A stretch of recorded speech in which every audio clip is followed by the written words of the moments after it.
seated.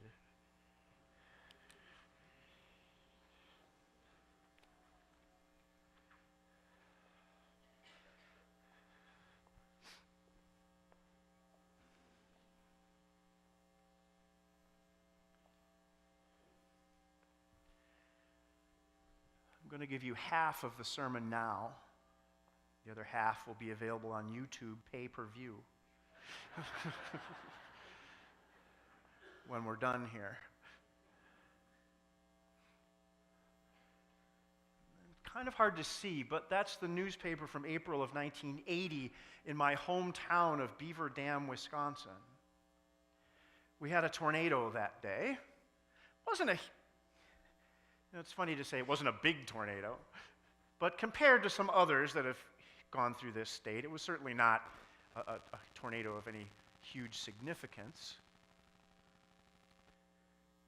That day, I was in junior high school, and my mother had taken my grandfather up to King, to the VA hospital, which some of you may be familiar with. And usually on those days at King, it would take a long time. There'd be a lot of waiting. So I knew that day I'd have to walk home, and I did. So I'm walking along, and all of a sudden, if you've lived in Wisconsin or in the Midwest for any length of time, you know that when something's brewing, it has a smell, it has a look, a feel.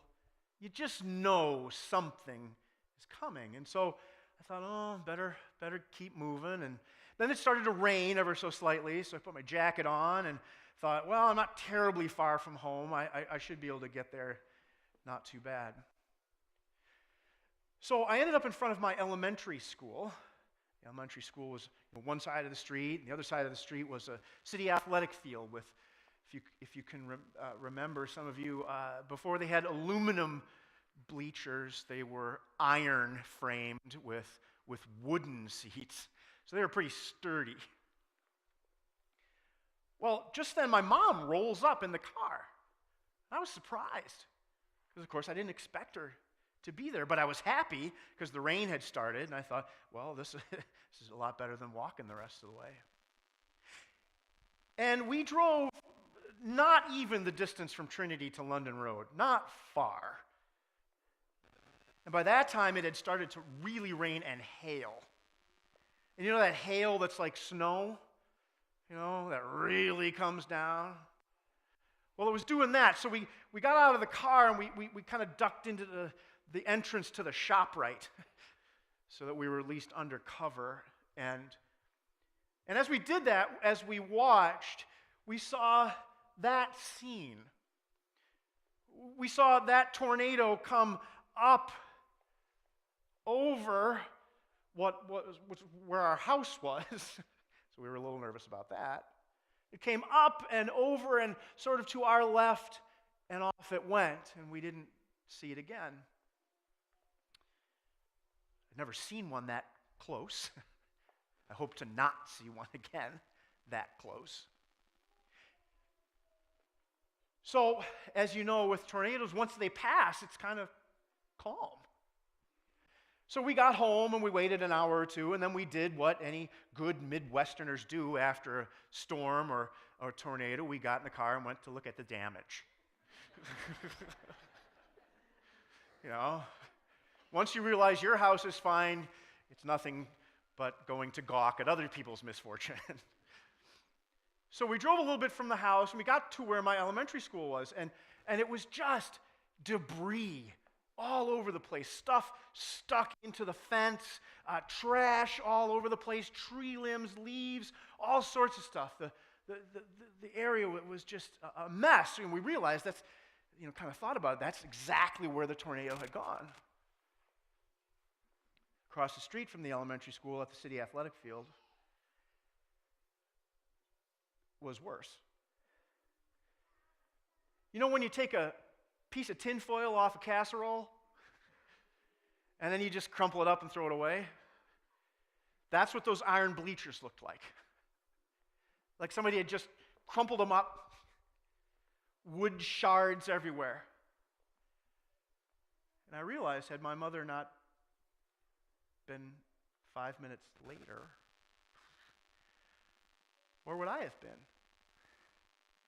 Maybe taking shelter under those bleachers. It's nice to have someone who looks after you, like a mom. It's her birthday today, by the way. Hi, Mom. It's nice to have somebody that looks after you in a windstorm, even if it's a surprise. And you see, Jesus' disciples hadn't quite figured that part out yet. And in fact, all their time with him, he was regularly helping them, regularly looking after them, regularly even kind of rescuing them from stuff, including themselves. And sure enough, they still thought, aren't you going to help us? Don't you care? We're perishing. And Jesus gets up and he says, okay. Raises his hands, you can imagine. He says, peace, be still. And you wonder who he was saying that to. Was it the storm? Or was it to the disciples? Relax. It's going to be okay. It looks bad now, but it's going to be okay because I haven't left you. And I never will. Now, sometimes we think about that as an individual windstorm, right? We think about the things that happen in our lives, whether it's illnesses or all kinds of struggles with relationships or something's going on with our kid or whatever it might be. We think, oh man, we're in this windstorm all by ourselves or maybe with our spouse or, with a small group like the disciples. And we think, when is this going to end? But it's not just individuals, it's big groups too. Congregations, cities, counties, states, even nations sometimes can get into trouble and wonder, when is this going to end? What can we do? Lord, God, where are you? Don't you care?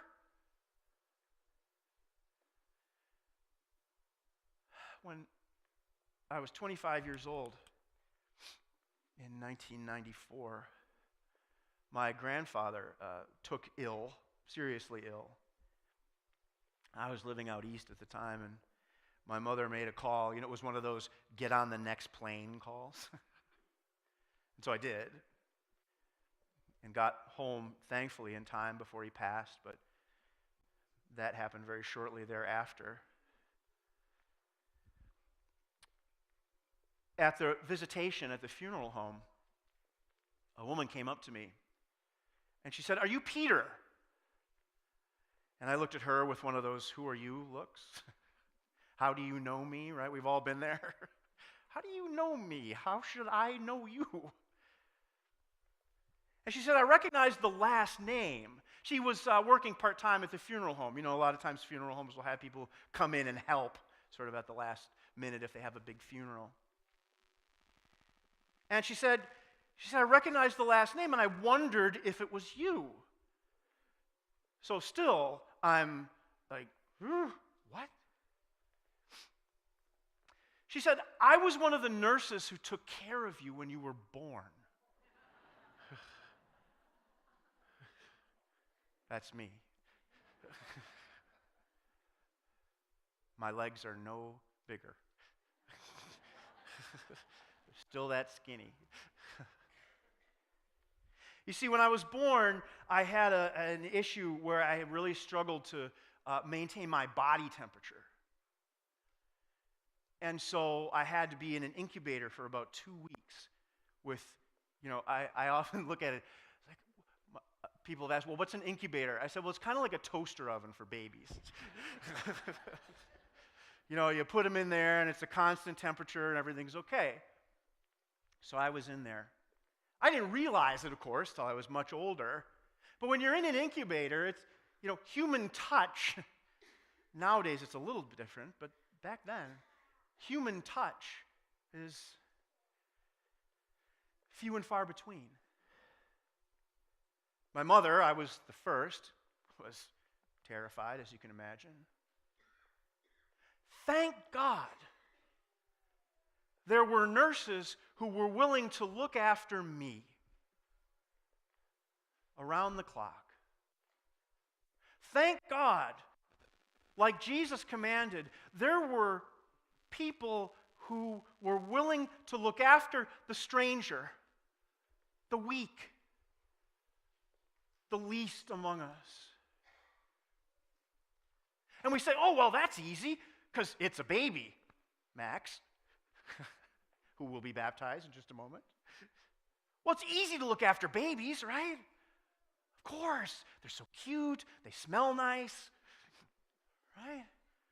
They don't say anything that makes us mad. They might do some things, but they don't say anything. But what happens as we get older? What happens when that baby and all the babies that we know, what happens when they get older? And we forget. And we say things and do things in front of our backs and behind that certainly are not worthy of the wonderful creation that God has made in each of you. What happens to make us forget that you and you and you are as full of hope and promise now as that child and that child is today?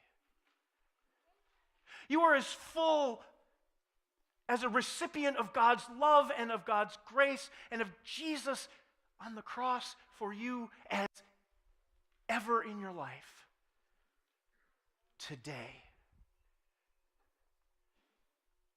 Why do we forget?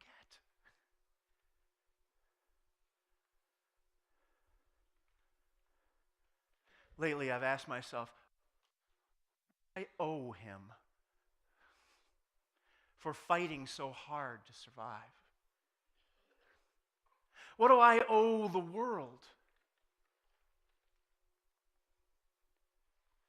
That God created that child. And what do you owe each other? You're going to say in a few minutes words like, we will, and we welcome you into the Lord's family. I pray that that is not just a repetition of what we always say at baptisms, but that we mean it for Max, and that we mean it for each other, that we are a family of Christ, not just a bunch of people who happened to find the parking lot this morning.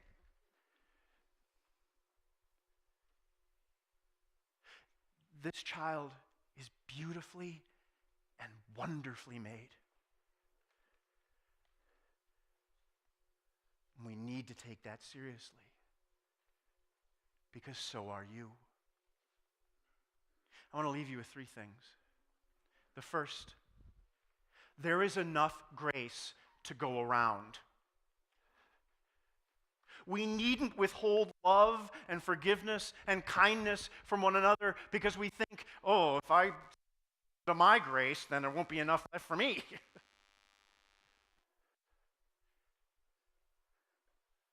Share grace wastefully, extravagantly.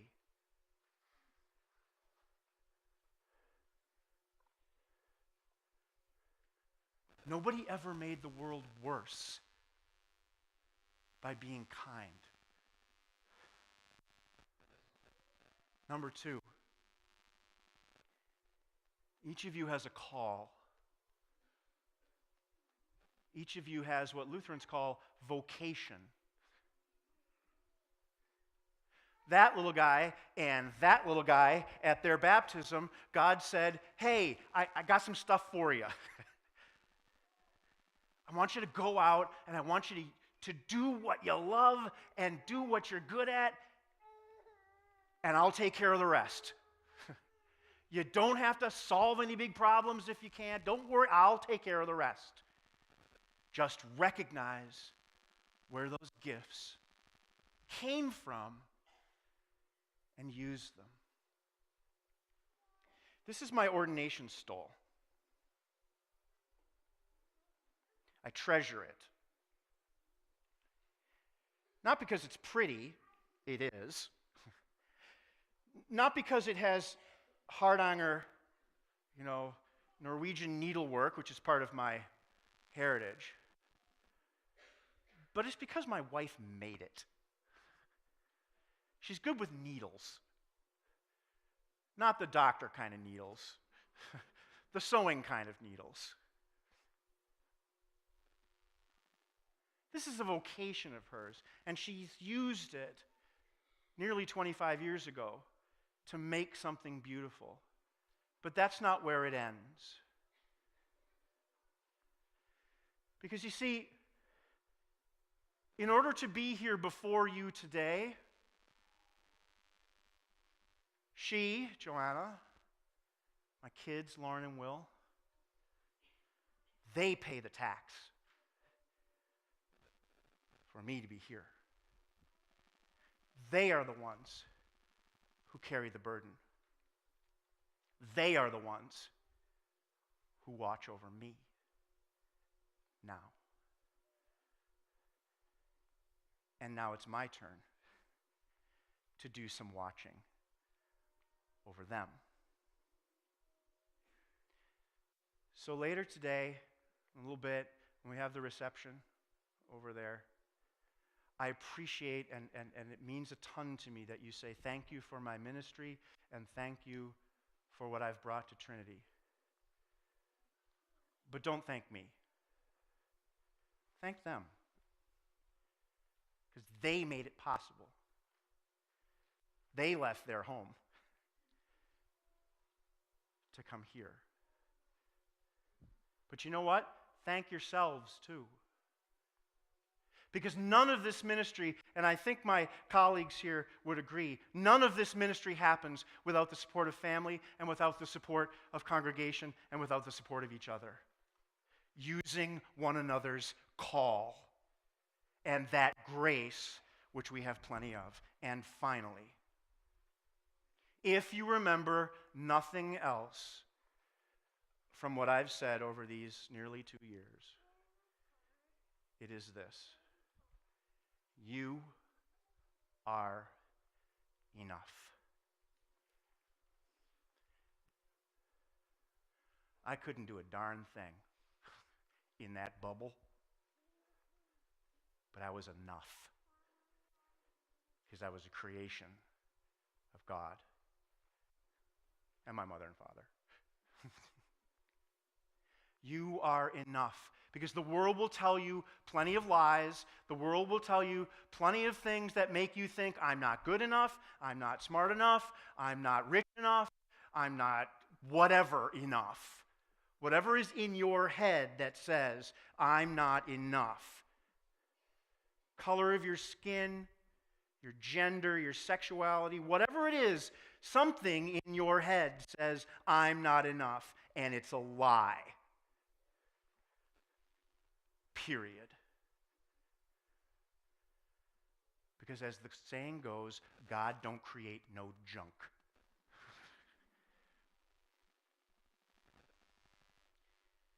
You're enough.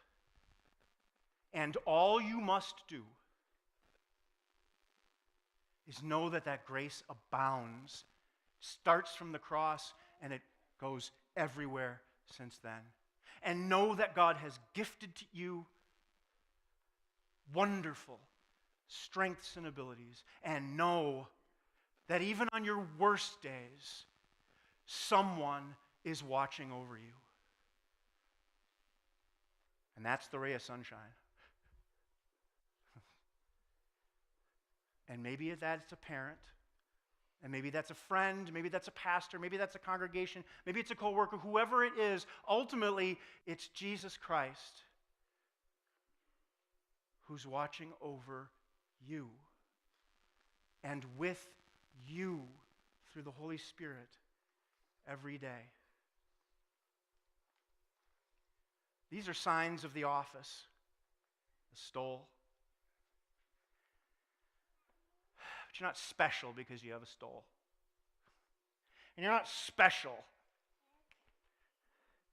because you have a title. You're not special because you have a uniform of some kind. And I promise you, this is as far as it goes.